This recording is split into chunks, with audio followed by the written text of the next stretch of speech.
Ladies and gentlemen, welcome back to another episode of At the Buzzer Sports, where we talk all things basketball all the time. I'm your host, John Drummond. And today was the second matchup between the Boston Celtics and the Oklahoma City Thunder, two teams that are very likely to see each other in the NBA Finals later this season. And a lot of people have been paying a lot of close attention to these games because we want to see how the matchups will work out, how certain players will play, which scheme would overrule the other, and which teams would rise to the occasion.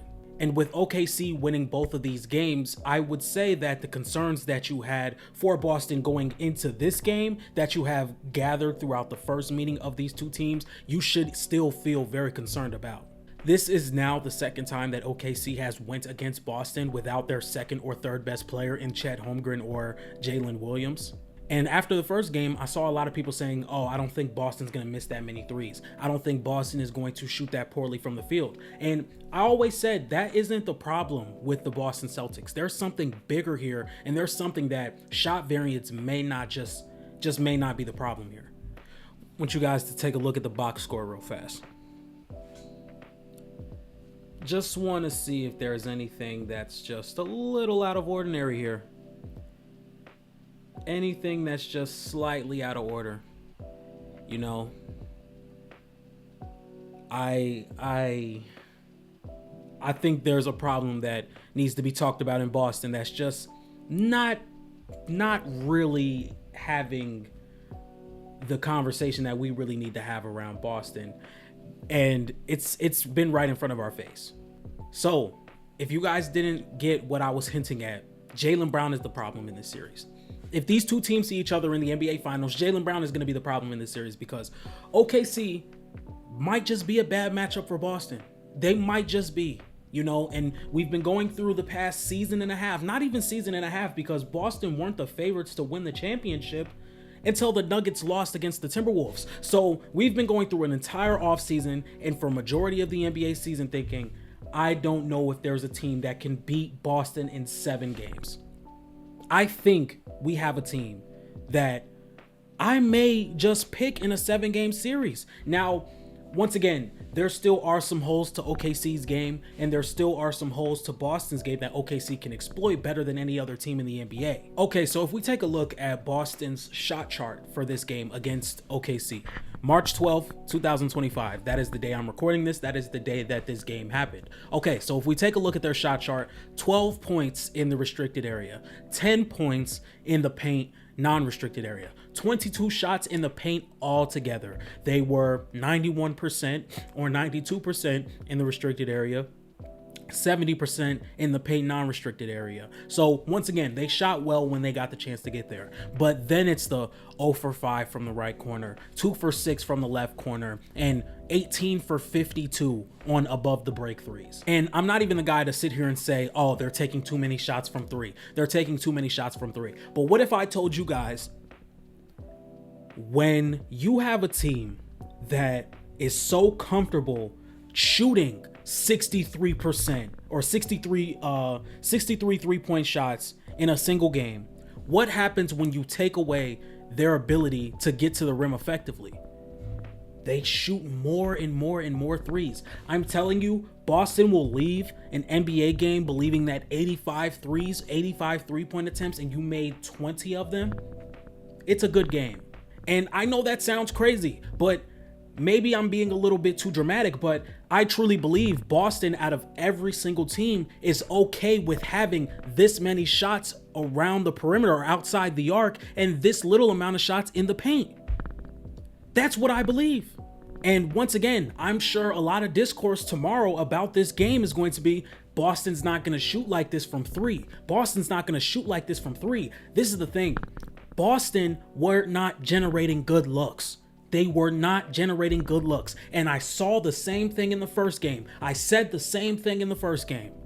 Okay, so I'm going to go through this clip very, very slowly now. Very, very slowly, because YouTube likes to copyright my content. And they're very inconsistent about it too. Sometimes they'll copyright my content, other times they won't. So what we're going to do is we're just going to show you guys why you can't necessarily say Boston's not going to keep shooting like this in a 7-game series. So now we start out with this possession. Already the game is 7-0.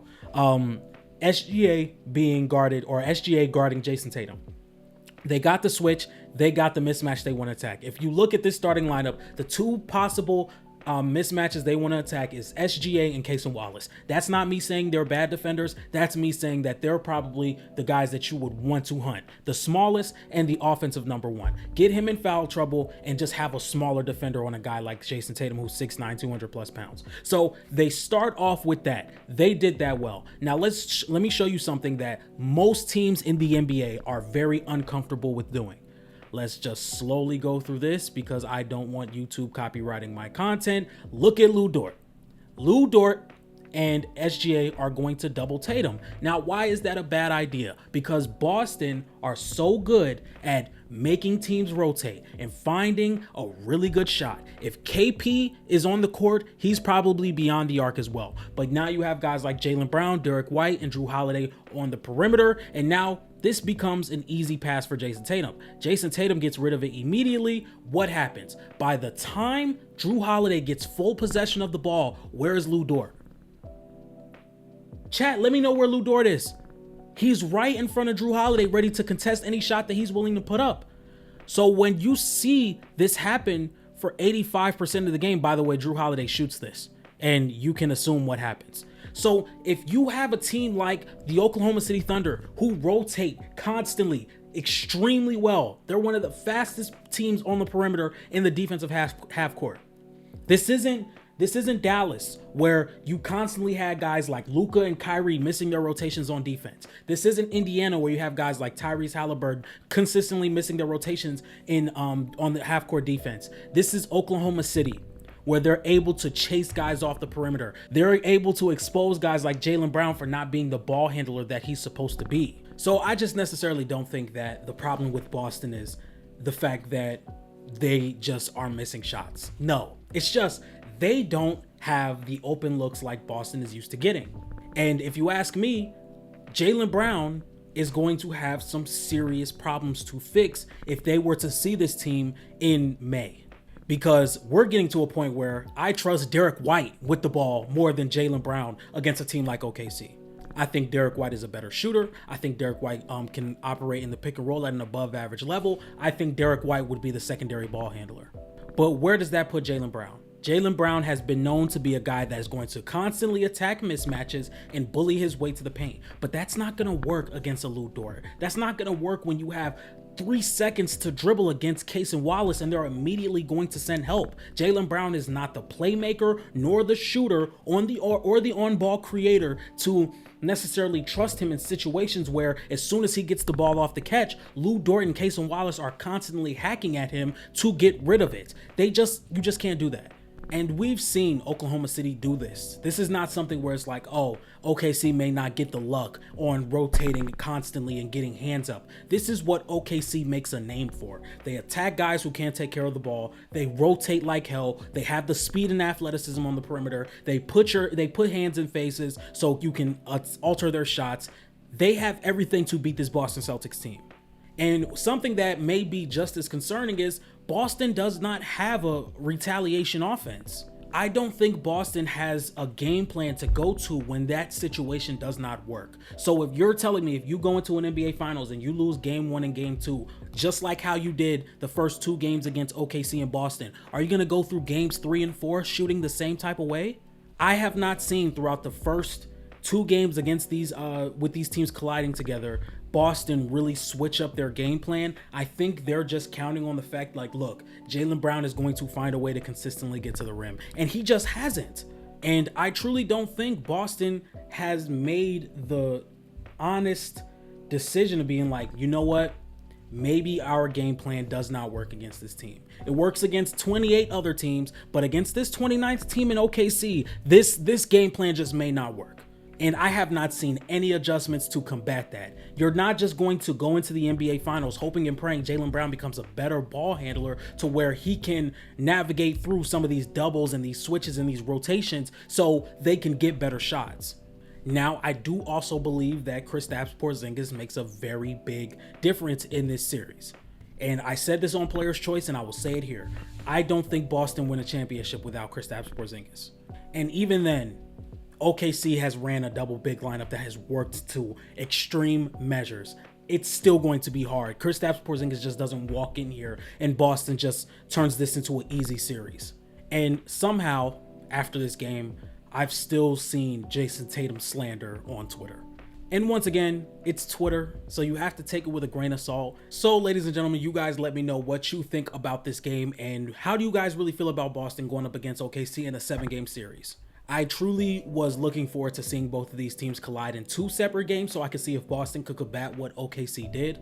And once again, I just feel like people saying that Boston isn't going to shoot like this for 7 games, it's not the outcome, it's the process. Yes, you may look at Boston and say, oh, they were below average from what they usually do every night from the 3-point line.